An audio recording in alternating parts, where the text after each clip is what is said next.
You're listening to Breakpoint This Week, where we're talking about the top stories of the week from a Christian perspective. Today, we're going to talk about how all you couples out there are meeting each other. It used to be through family, then it was through dating apps, but things seem to be shifting again. We're also going to talk about a new proposed rule from the Biden administration about contraception becoming free for everybody. We have a lot to get to today. We're so glad you're with us. Please stick around. Welcome to Breakpoint This Week. From the Colson Center for Christian Worldview, I'm Maria Bear, alongside John Stonestreet. John, it's not lost on me that we're talking online, and the first story we wanted to talk about today is that the way couples are meeting is changing yet again. So there was a really fascinating data set that was posted online this week, just looking at the data of how married couples met each other. And it was sort of showing the change over time in graph form from, I think it started in the 1940s or maybe even earlier 30s till now. And it used to be that people met through family was far and away the most common way people met. And then there would be school, and then maybe through friends, and then your neighborhood and your church, or at a restaurant or a bar or in college. And then online, of course, was 0.0% back in the 30s. But now that is by far and away the biggest share of the way people are meeting is online. However, there is some more data suggesting, and there was a Breakpoint commentary that you and Shane put together this week about the fact that fewer people are using dating apps. They're kind of on the way out in terms of the zeitgeist. They're kind of not cool anymore, or at least they're at their lowest user levels, I think, since 2019. So what are people just not meeting at all, or are people going back to a different way of meeting? But what does this tell you in a broader sense about where culture is right now?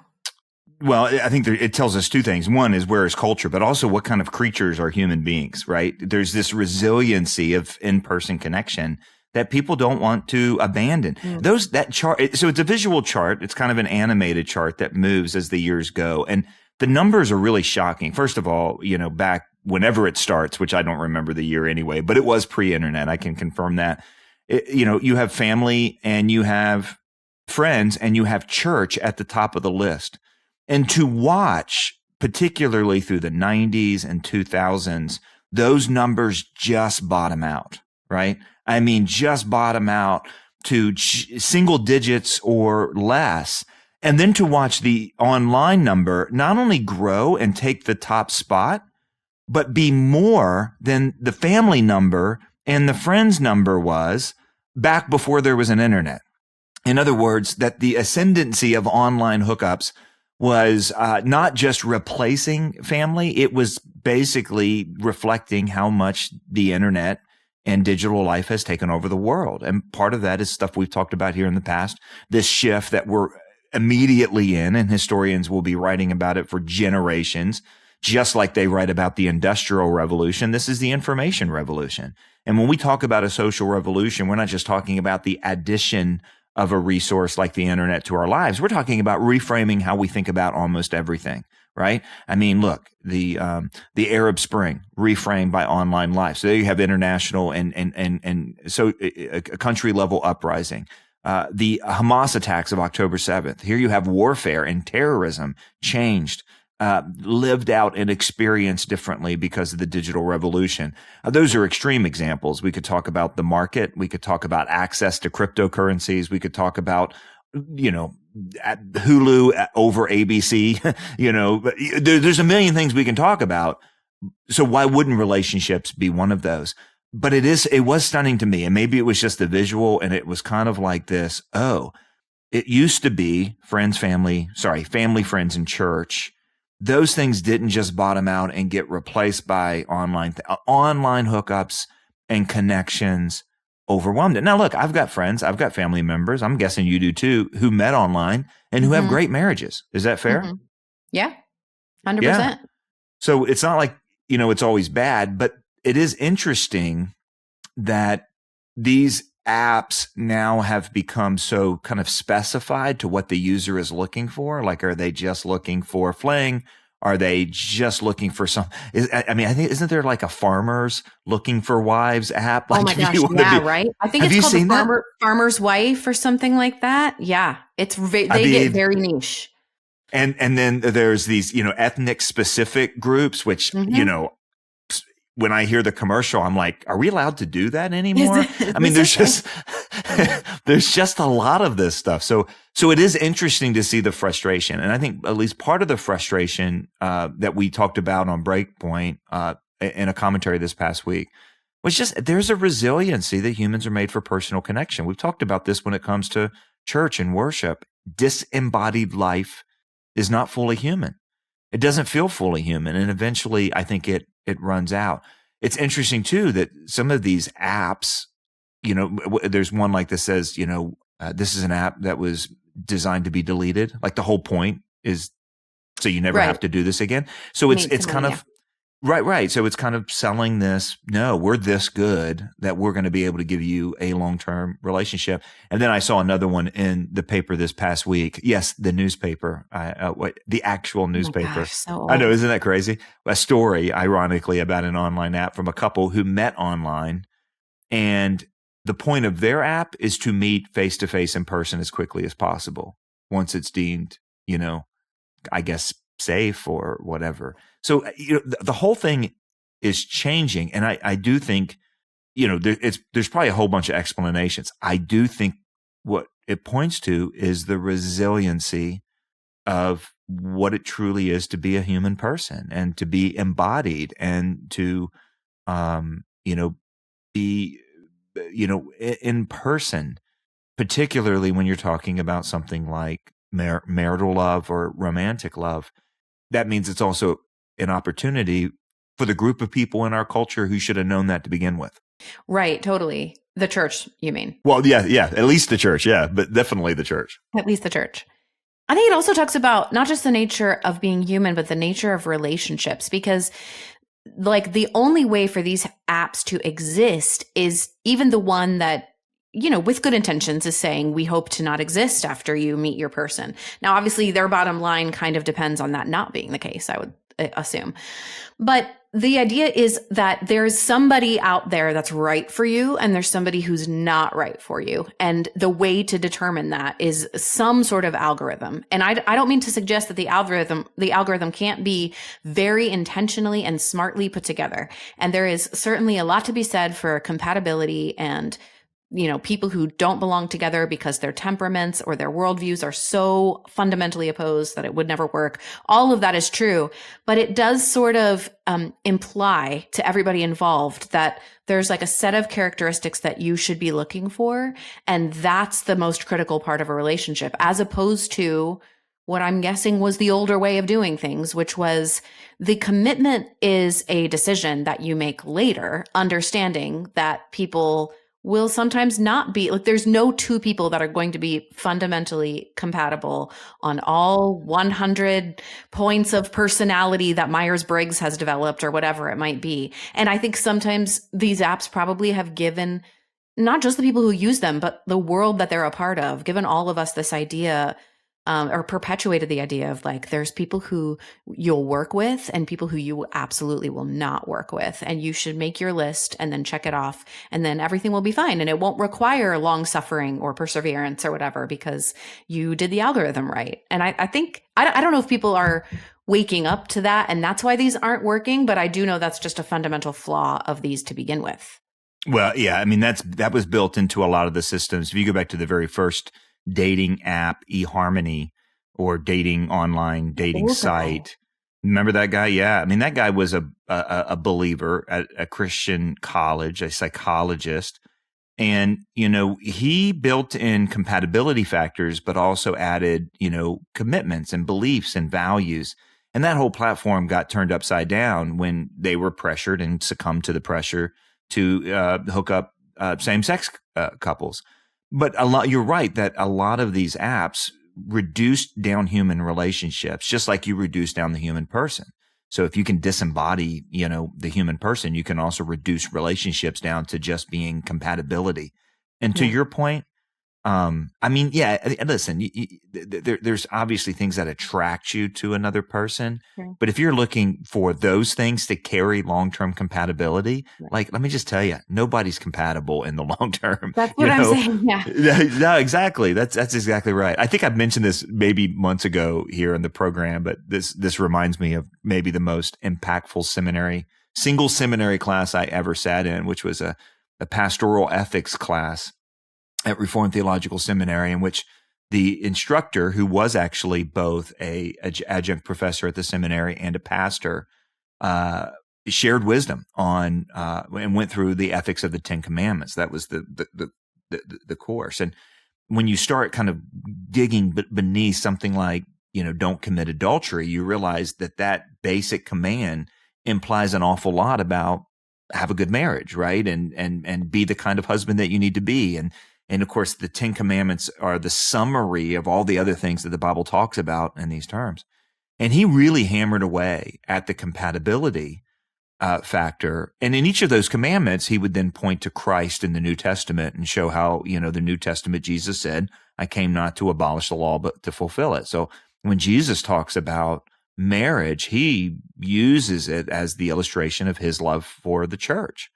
And, so I'm supposed to love my wife like Christ loved the church. Like, sure, no problem. Let me get right on that one. I mean, that's crazy. But he really hammered the compatibility on that point and said, Christ and the church aren't compatible. We were sinners. So his love is shown not by what attracts us, but honestly, and he used this word, what repels us. And so really the choice you have to make is about that. It's about a choice to love, and attraction can't carry that. You show love more by what repels you than by what attracts you.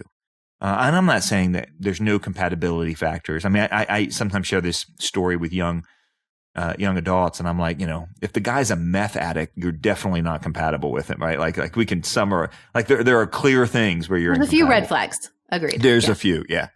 But if he's addicted to sports gambling, bad news. Sorry, I was just thinking about that earlier today. Or addicted to sports. Okay, now you're meddling. So let me finish my point before you interrupt stepping again. in it on purpose. Yeah, okay, you're just now.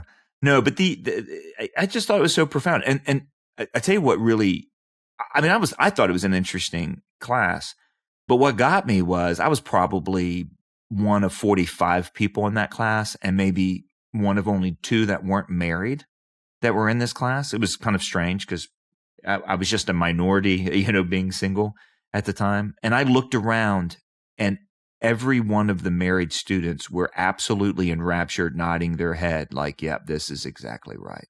And, he said the problem is that we weigh who we're going to marry based usually on the attractions. Like, we realize that we're not attracted to everything, but then we say, oh, the attractions outweigh those things that I'm not attracted by, and so therefore it's the right person. But then he said, look, 4 years into marriage, what do? You count all over again, and suddenly you realize that it's not always, the math. Now, look, I outkick my punt coverage. My wife's way more attractive to me in all kinds of ways than when we first met. She's just an amazing person, and 2 thumbs up. I can't imagine she would say necessarily that there's fewer things now that, she finds irritating. There's probably more things that she finds annoying about me. And, but it was just an amazing, take on this. And you think about how weird that vision of love and commitment in marriage is right now. What app is going to get this right? Which is why it's such a tragedy to see family and church in particular bottom out as the 2 of the top places that couples used to meet and no longer are. What an opportunity for the church. I mean, what if one of the great missions of the church, our conference this year is the church being the church. Maybe we should just do that. How to replace dating apps for how to hook people up, is that, I don't know. Come to the Colson Center conference. Maybe we should have a singles. We could have a mingler. A single mingle. Oh, a single. Man. Oh man, people are. I want to come to that and just spy on everybody. It would be so dramatic. You should come and get to work, man. You need to I feel start like you could do matches. It. You could just say, yeah, hey, you need to meet so-and-so. You need to. Okay. I love this. Okay. John, I want to switch gears now and talk about another new rule coming out of the Biden administration. I still feel strange. I mean, it feels like, oh, right, he's president. We're so thick in the middle of this election cycle that it feels almost bizarre to talk about Joe Biden right now. But did he ever work at McDonald's, and can he prove? Can you look? I'm sorry. I was really kind of disappointed that we didn't begin, with that question for each of us. Did you ever work at McDonald's? I never worked at McDonald's. I went on a field trip to McDonald's. When I was in third grade, my amazing third grade teacher decided that our field trip was going to be to go to a bunch of local places and find out what it was like to work there. So we went to the post office and the fire department and McDonald's was by far like the crowd favorite. It's amazing. That's literally what President Trump did this week. Mm-hmm. He went on a field trip to McDonald's. Went on a third grade field trip. Look, it's completely irrelevant to anything. It was a great.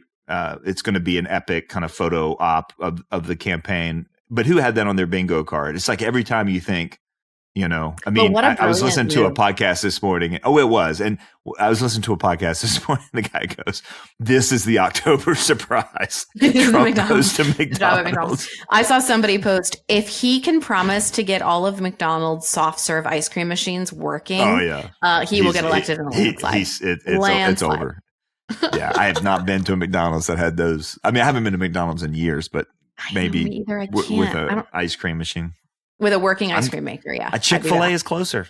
Chick-fil-A is closer. Oh, you're lucky. Okay, it's not closer, but I'm willing to drive to it, which is what I do, to the Chick-fil-A. Okay, you're getting us off track, John. We're talking about the Biden administration because he is still, believe it or not, ladies and gentlemen, our sitting president.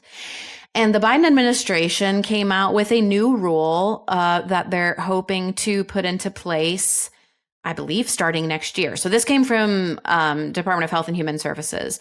Under Obamacare, so if you have public health insurance, and this was a big deal when Obamacare was being negotiated, and then when it was in the courts, whatever, 2010, you have access to contraception for free through your public insurance plan. Now the Biden administration is trying to put forward a rule through HHS that even private insurers have to cover free contraception, including free what they call emergency contraception, which is pretty euphemistic, but for everybody. So this just has to be a right. And I don't know how this will fly in terms of cost sharing. I mean, or in terms of like legality, my mind immediately went to the nuns, or Catholic hospitals or whoever else is using this. And I just don't see a way forward for that. The interesting thing about this to me is that it makes logical sense because of the way they talk about abortion. Like they've changed the game so much they talk about these things as fundamental human rights that it is strange that they don't pay for this. At the same time, I think this is horrifying, not just for the reasons, that I'm sure we'll talk about here, which is, what this implies about the way we look at family and sex and marriage and family building and our responsibility to our children. And all of those things are true. But also, I don't want to go too far down a rabbit hole. But over the years, as we learn more and more about hormonal birth control, especially, this stuff is not neutral. It's not just like, taking a vitamin. There are a lot of physical implications for women, and there are a lot of women who have been on birth control for decades, and it's not always, it's not neutral. That's just what I want to say. So this is going to be really fascinating to watch. Well, look, there's so many aspects of it. One is just, what do we mean by birth control, which, that question was brought up from the very beginning and actually predates the Affordable Care Act. It goes back to the Obama administration's HHS mandate under Kathleen Sebelius and trying to push this through even before the ACA went through. And, it was really something, back then, because what was thrown into the category of contraception at that time was also emergency contraception. And emergency contraception is, the morning after, it's Ella. And, to call it contraception is really to gloss over the fact that probably it's abortifacient. I mean, what we know is that it makes the uterus hostile to at least the joining of egg and sperm. But if it's hostile to that, it's also hostile to the implantation of a fertilized egg. And if you believe life begins at conception, which, science does, then, you have the, basically this is in fact an abortifacient. In fact, a lot of times that same concern, it's at least, I think many people think a possibility even with traditional birth control pills. And so, now, of course, this is something that goes well beyond just the pill. We're talking about condoms. We're talking about this, according to this rule, it's anything that's considered normal, which, a whole lot of things have been normalized in this area. Now, it's also important too, when you talk about the government kind of pulling these rules off, that this is another way too, that the government is able to rewrite things that even have nothing to do with this particular issue. So we go back again to Kathleen Sebelius. One of the things that she did as the HHS secretary, which everyone should remember, is created an exemption for religious organizations that was so narrow that Liberty University didn't qualify. The Little Sisters of the Poor, a group of nuns, didn't qualify. Certainly, I remember too the conversation about Saddleback Church, where Rick Warren was pastor, because how big it was and because they have an outreach. So this is really a way that rules are used. But there's something else going on with this because of the timing, right? So this is the issue that the Democratic Party thinks they can win on, so-called women's reproductive freedom. That includes abortion rights.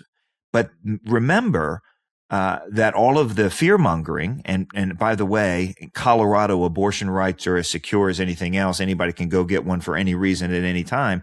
And I'm watching the commercials promoting this amendment, this constitutional amendment that's before the voters right now. And they're talking about as if it's all at risk, including contraception. So this is a way of pulling this issue back up to the top right now. You just said it wouldn't go into effect till next year. In other words, it's completely dependent on the outcome of the election. This is a Hail Mary pass for the Harris campaign, which hit some tough times. And when she went in front of interviewers, it didn't go so well. And the item they think that they can win on, and rightfully so, because it's an item that they've won on consistently, and it's one that the GOP feels like it's on its heels consistently and is trying to run away from, is the issue of abortion and contraception. So this is a political maneuver. I don't think it actually has a whole lot of teeth, but it is basically trying to say, listen, there are religious exemptions that have been kind of navigated and negotiated, but we're basically going to make this free. The other ironic thing about this is, for those who have really been paying close attention to the weeds, there's this idea about inflation being worsened by President Trump's tariff plan. And the argument is Trump's going to charge other countries a higher tariff in order to bring their goods in because he wants to prioritize American production and so on. So the Harris campaign has called this a tax hike. And the reason they called it a tax hike, because they're saying, well, they're just going to pass the cost of these tariffs through the goods, and that's going to worsen inflation. Look, that's the way the economy often works, right? So I don't think that's the case with tariffs for, economic reasons that are too minute to get into on this program. But what I wanted to say is this: if you're going to say insurance companies have to pay for this, what are insurance companies going to do? Yeah, pass on the cost.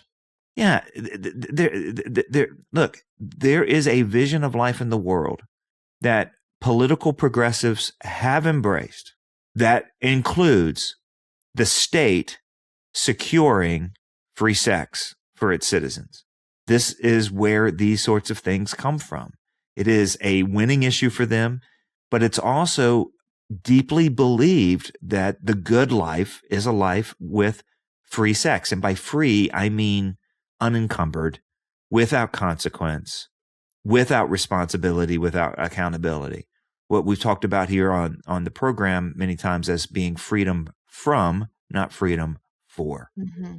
And like you said, the narrative of that has been pushed about this being equivalent to women's reproductive health, but look, it's also part of this vision that sex that is unencumbered is a critical component of a good life. If you're going to secure that sort of freedom for individual citizens, you have to have a big state to make that happen. And it's whether people can govern themselves or be governed. All these kind of framework things that we've talked about over the last couple of weeks kind of coalesce here in this rule. Mm-hmm. You know what? This is where this makes my mind go. So in the last segment, we were talking about apps and people using apps to meet people and how prevalent the internet has become in all areas of life. And this morning, I drive by the same city block every morning, taking the girls to school, and there's always people sleeping on the sidewalk and in doorways in this one particular block. And there's a woman that I've gotten to know just through my work at the pregnancy center, because she is about halfway through her pregnancy right now. She comes into the pregnancy center probably on a weekly basis, but she's sleeping outside for various reasons. And I saw her this morning, and she was sitting outside on the sidewalk with all of her belongings, looking at her phone, which is such a bizarre, I feel like we're numb to it now because just of the way technology works. But the fact that everyone has a phone that's connected to the internet, this woman who is pregnant and living outside and has a phone connected to the internet, is feels like such a strange break from reality that the reason my mind went here just now is that when you do something like this, you're going to say that contraception is a human right and it's going to become free for everybody. Sooner or later, these things trickle down to the most vulnerable people as not just like a right or something you have access to, but you have to have this.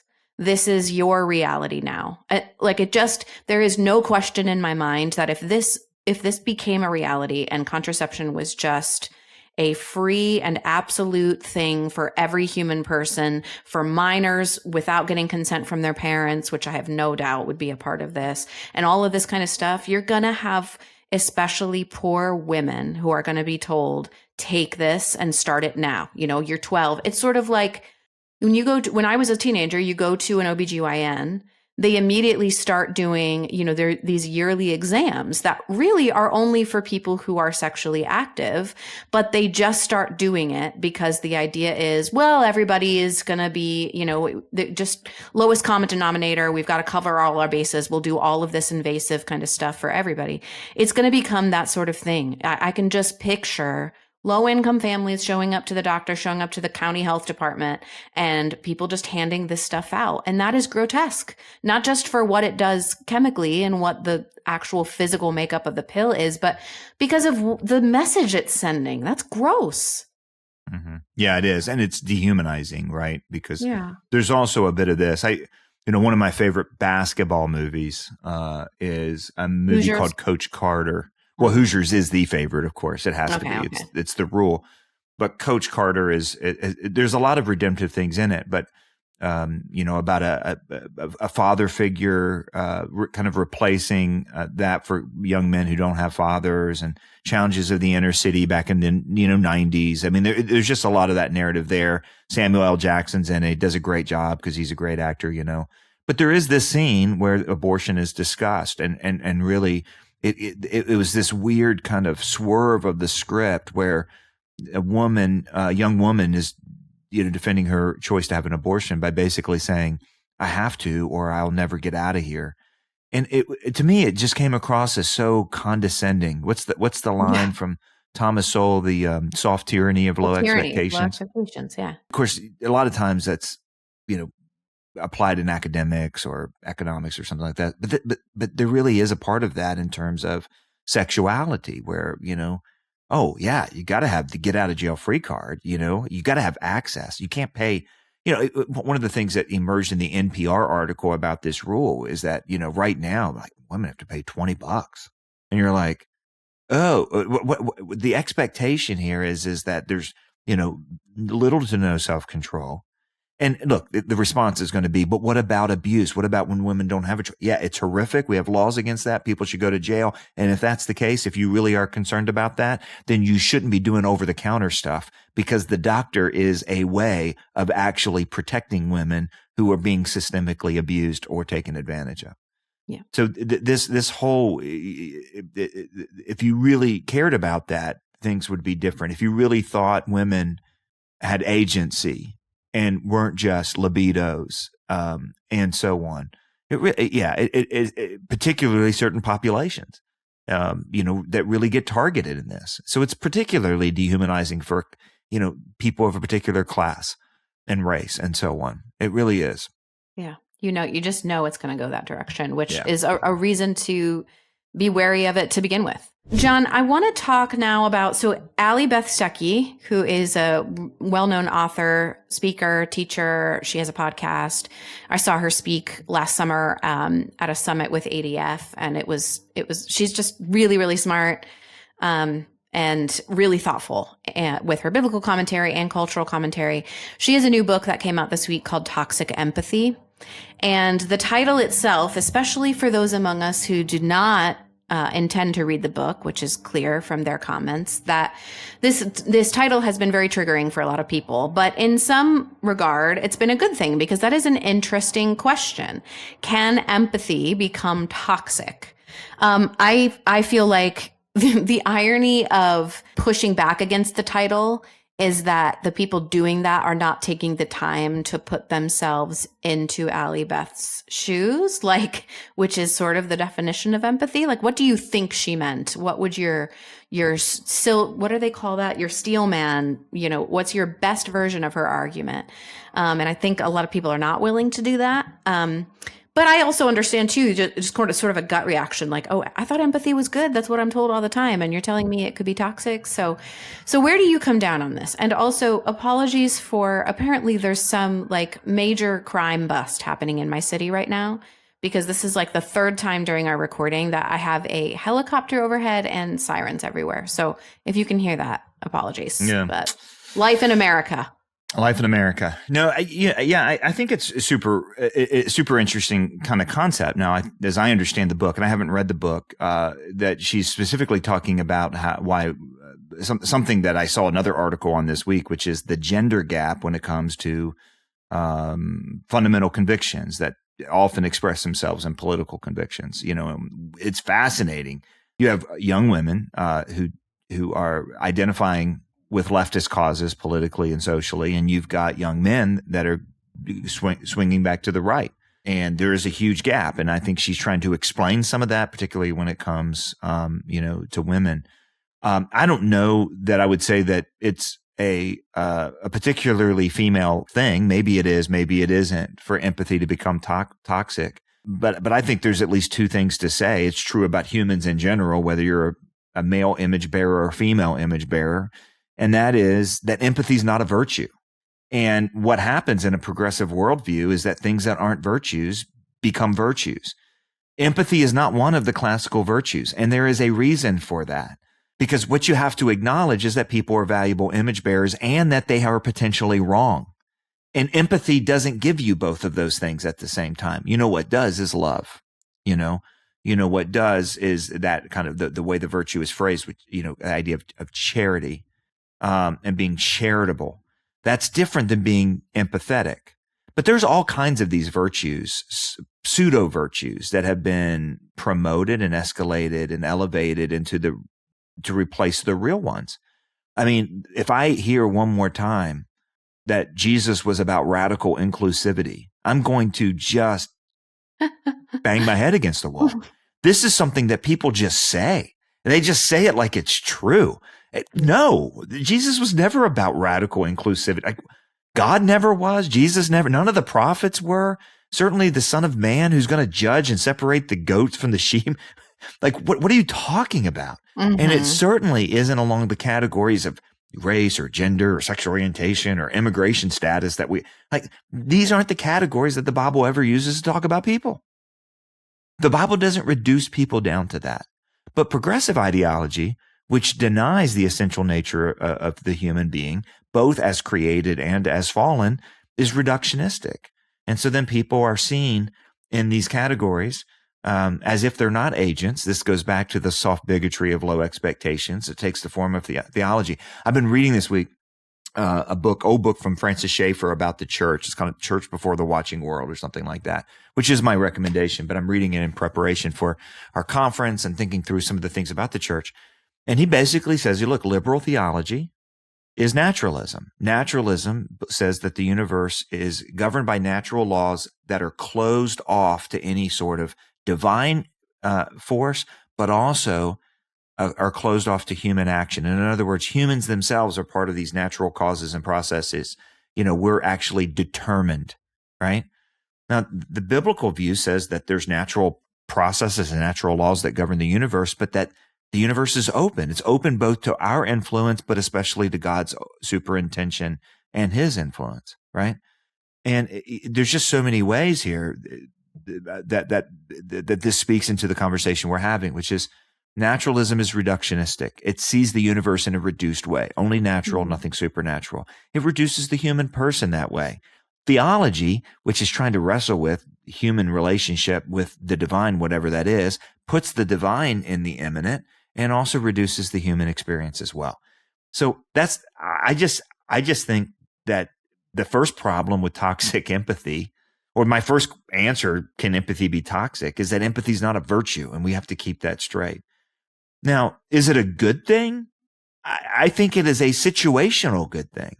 And that's the other thing that happens when you call certain things virtues that aren't, is that you absolutize things that aren't morals. So you relativize truth and you absolutize something like empathy. Empathy is important in certain conversations, but as you pointed out, I thought that was brilliant. These critics are not being empathetic. If empathy is absolute, right? But that's what happens when you misunderstand the human condition. It's absolutizing something that isn't absolute. And there's certain things we shouldn't be empathetic. There's certain people we shouldn't be empathetic with how they are, living their life and the decisions that they're making and how they're hurting somebody else. I think the distinction is what's the ends? You're being empathetic to what end? Because I agree, it's not a virtue. It is a skill. And because if we're talking about it and defining it in terms of can you imagine? I mean, it sort of is the version of being charitable about somebody else's argument or decisions or even the way they're living. Can you imagine what may have contributed to them saying that thing or doing? I try to teach my kids that. Okay, so-and-so was mean to you. Maybe she had a bad day. I think that's charity. I don't think that's empathy, because empathy is saying something like every opinion counts. And I want to say, no, it doesn't. No, some opinions are dumb. Okay, hold on. But I have a devil's advocate there. Okay. I do think that it is, because I've been on the receiving end of not necessarily your opinion doesn't count, but it's irrelevant, or it's not something subjective is not valid. I feel things very intensely. I've been that way my whole life. And I've had a lot of adults in my life tell me you need to calm down. You're being dramatic. And whether or not that was the case, and I feel like I'm parenting myself a little bit with my oldest daughter. So grace upon grace for all of the parenting that came before me. But at some level, I always felt this sort of defensive, whether or not what I'm feeling is warranted or appropriate for the situation, all those things I need to be taught, but I am actually feeling it. So there's something worthwhile about acknowledging the way I'm actually feeling. So I do think that's a skill. But again, if the ends in mind are just experiencing everybody else's feeling, first of all, there's an irony in that this often comes from the progressive left. And we are also often told in the same breath that people of color or people who are poor, we better never imagine that we know what they feel like. And we better never, presume to have entered into their, experience of life in the world or whatever.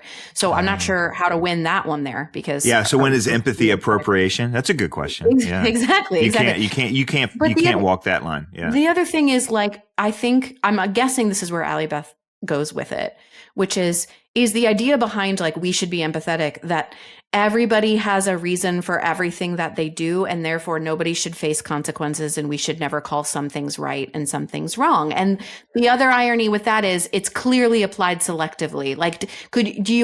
Do you really want me to believe that you're looking at Donald Trump every day of your life and saying, well, he must have had a difficult relationship with his father? Everybody has their reasons, and so we can forgive everything he says and does because empathy. Nobody is actually applying it that way, but that's how a lot of people talk about it when they want to use it as a weapon. I think it's not a virtue. It's impossible to navigate. It's selective. And to say that it's always good. I mean, so for example, to say that, I think that's a really helpful distinction. It's a skill. It's a people skill. It can help you in service of a higher goal, or it can be the wrong skill to apply at a certain time, just like you don't want to use a screwdriver for a hammer, right? It's just the wrong tool at the wrong time. I think that's really helpful because so all those people who weren't empathetic to you at various times in your emotional chaos, all right? Here's my question. Don't know what you're talking about. Were any of them ever right to say, calm down? I would say they were right 100% of the time. Oh, I wouldn't say that. I mean, sometimes feelings are legitimate. You're being way harder on yourself than I would be. But that's my point. Then that proves that empathy is not absolute, right? Because sometimes they're wrong. And are there times when and I do this with my kid, and maybe I'm harsh, with my kids, but I'm just like, no, like, listen, the best rule that I ever heard as a dad came from another dad with grown daughters. And he said, if it's 9:00, we're not getting into the emotional vortex. Like after 9:00, no big conversations. And I'm like, that's so non-empathetic. But you know what? That has been great because there are times, right, when emotions are high and I'm like, go to sleep. And the next morning, it's like magic. And I could see that. You take the temperature down. I get that. I think what I've done so far, my kids are young, but this is at the risk of gentle parenting, which I have no love lost for. The way I go with it is, okay, you can feel all these things. You can feel them, feel frustrated, feel angry, feel just despair, but you also need to control your body and your reaction. No, that's great. Self-control. My daughter's learning to play the violin, right? She gets so frustrated at certain songs. And I'm like, hey, feel as frustrated as you want. That is fine and normal, but you've got to calm down and play the song like physically. All right. I agree on certain things, but I also tell my kids, your emotions are telling you things that aren't true right now. Okay, sure. I like that. And so I'm not being empathetic with their emotions. I'm saying your emotions are actually wrong. Like, for example, it's not fair. It's never fair. Life isn't fair. No, I don't know who told you it should be, but we're in the real world. I'm not being empathetic with your feeling.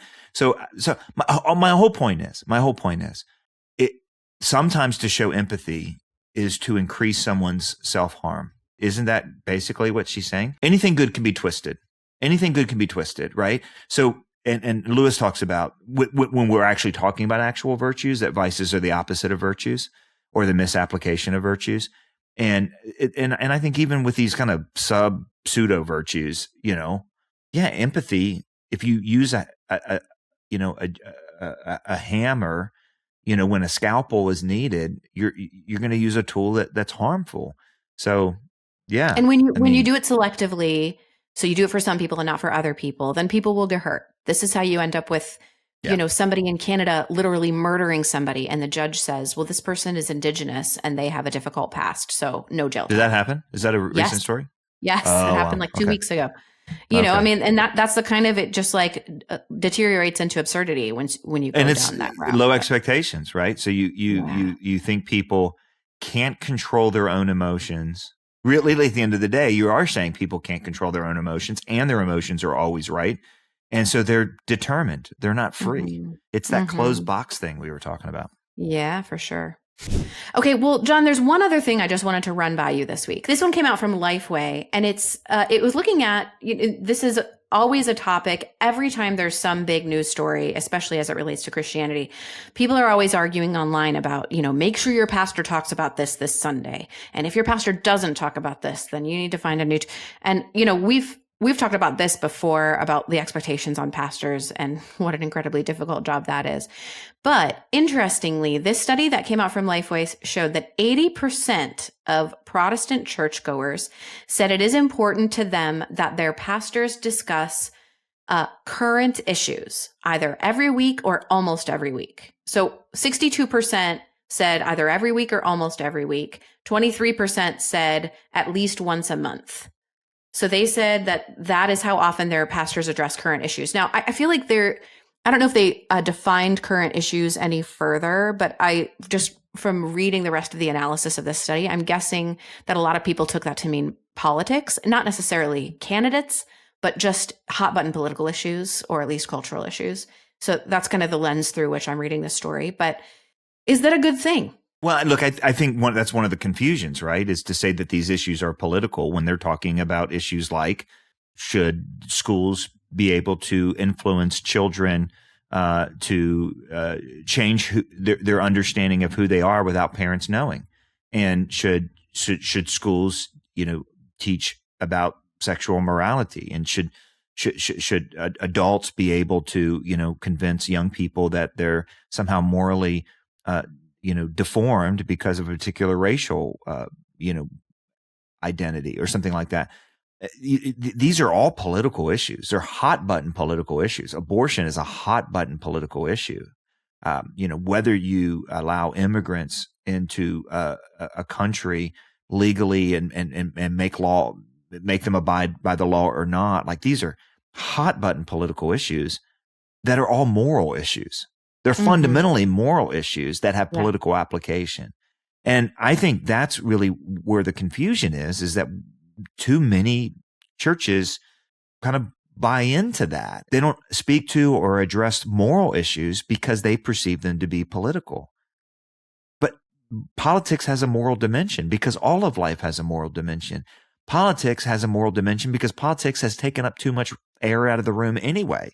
Politics shouldn't be making decisions. We shouldn't be voting on things that we're voting on. I mean, I just looked at my ballot. Good heavens. You know how big the Colorado ballot is this year? It's a phone book. It's ridiculous. Wait, why? Because of all the initiatives? Yes.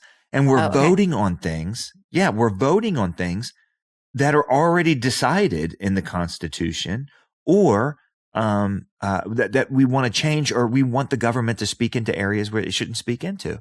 So that's the challenge. And look, like it or not, it's the moment we're in. Here, and I know we just have a minute here. Let me just give you kind of the biggest punchline for me. When people don't hear churches talk about these things, one of the problems is everybody else is all the time. Yeah. So it's not just the fear of maybe saying the wrong thing or maybe misrepresenting biblical teaching. I get that fear, and people should teach with fear and trembling. We should be really careful before we go out on the limb and say, "Thus saith the Lord," on something that the Bible doesn't speak to.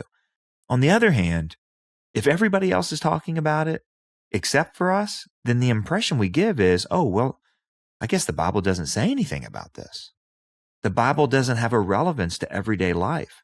The other thing that if we only talk about the Bible and the moral issues on a personal level, then we think that Christianity is a personal and privatized religion, and that there isn't instruction from God about how he created the world and the role and scope of the state and how we should respond to the powers that be and so on. And all that stuff's in there. And obviously the rich history of theology has unlocked an awful lot of what that looks like, not just individuals. And of course, look, every book of the Bible was written to a community, there was a few written to an individual, Timothy, Philemon, but the rest of those books were written to entire communities. They were to be read out loud. And they were like, here's how you live in this pagan, wicked city. Yeah, I think it leaves a lot out. And I hope this is a study that encourages pastors to do this. And look, I get it. It seems like you can't win. It seems like you're completely, So I'm empathetic with pastors. Oh, John, so. Yeah, you're growing. Okay, my biggest punchline to this was, I could see people reading this and kind of balking, especially so in my church, and most of the churches I've been in the last 20 years have been expositional. So we go through books of the Bible, and I can hear pastors saying like, no, we don't do the current event thing. We don't get caught up in X, Y, and Z. But just from my experience, if you're preaching through books of the Bible, all of these things are going to come up. Everything's going to come up because, again, most of these issues are questions of what it means to be human, what marriage is, what kind of world is this, what kind of world did God intend for it to be, and all of that comes up in the Bible, especially the Old Testament. If you're preaching through the Old Testament, you're going to talk about current events, and you're going to talk about stuff that's way more salacious and offensive to the eyes than even what you think is the craziest current cultural event. At least if you get to the end of Judges, man, that's rough stuff. Oh, I mean, those are the kind of sermons where the pastor's like, okay, if you have children like 12 and under, they really should not be in here for this. It's going to be a good sermon when it starts with that. Okay, well, John, that is going to do it for our program today. Let's talk about recommendations really quick. You recommended this Francis Shaeffer book. The Church Before a Watching World. I mean, anything Shaeffer, really. You just kind of go back and remember. I thought a lot about Shaeffer this week. We're doing some, and just the rich tradition of how then shall we live, and how that really is really the progenitor of a whole set of wonderful resources. How now shall we live, the Truth Project, the Fellows Program, just so many other things. It's just in this tradition of helping Christians live in the cultural moment and to do it with wisdom. But this is specifically about the church and specifically about liberal theology. And it's an important thing to remember. Yeah, that's really cool. Well, I'm going to recommend a book that I have not read all the way through, but my husband has and is obsessed with it. And it's won a bunch of awards. So David McCullough is a really famous historical writer. And he wrote a book a couple years ago called The Pioneers that's primarily about the settling of Ohio, actually, which is fascinating. And the reason I want to recommend it, and I was revisiting it this week, is because I was fascinated to read about the people who settled Ohio. Their main prerogative was setting up free education. And the reason they wanted to set up free education was because they wanted people to learn religion and morality. I mean, I'm not putting words in anybody's mouth. That's literally what they wrote. And I mean, actually so Ohio University, where I went to school, go Bobcats, is the first state university in Ohio, established 1804. And still over the college green is like a stone archway that says in there, religion, morality, and knowledge are essential to the happiness of mankind and should be basically accessible to all. And I still love the fact that everybody that goes to OU has to walk under those words, but it's a really fascinating look at the heart behind, kind of they considered it a westward expansion, which is funny looking back on it, but coming to Ohio and settling it. So it's called The Pioneers by David McCullough, and I highly recommend it, at least the parts of it that I read. But my husband read the whole thing and loved it. So that's my jam. I think anything by David McCullough is going to be fascinating. All right, well, that is the program today. Thanks so much for listening, as always, to Breakpoint this week. From the Colson Center for Christian Worldview, I'm Maria Bear, alongside John Stonestreet, president of the Colson Center. Reminding you can find commentaries and resources and information about getting that early bird special on the next Colson Center National Conference and links to the stories we talked about today. All of that at breakpoint.org. Otherwise, we'll be back here next week. Thanks so much for listening. Have a good one.